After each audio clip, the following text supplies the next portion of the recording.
and we see the photographs and the destruction and the pain and the death. But this is going to go on long after even that stops.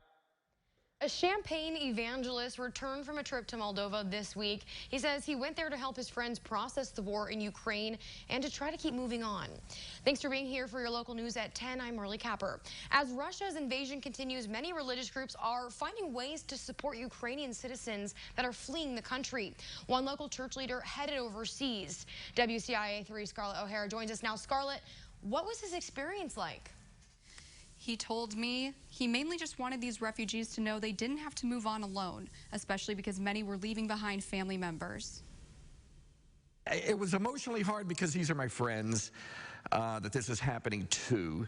It's emotionally hard because it dawned on me one day, I'll probably never see some of these guys again. Tracy Lahr is an evangelist with Champaign Church of Christ. They have connections across Europe, including a sister church in Odessa, Ukraine. So when a friend asked him to fly to the border and help, he did.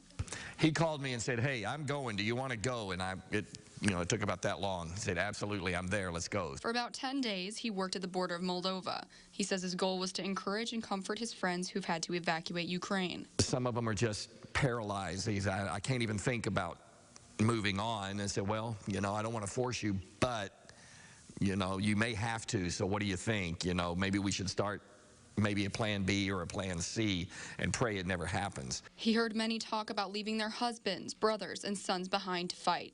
But despite being so close to the conflict, he was never afraid. I knew I'm coming back to America. I wasn't suffering like they were. And so I felt like I had no reason to say, oh, this is so hard, because what do I have to complain about? He left with thousands of dollars in donations for food, medicine, and other necessities, and came back with a new perspective. The greatest challenge for any Christian is love your enemies, which we in America, we talk about that theoretically. They, their enemies are lobbing bombs at them, so it's much deeper for them. The friend he traveled with is still overseas in Warsaw. He's helping out with the evacuations there. If you'd like more information on the organizations they worked with, we'll have all that over on our website.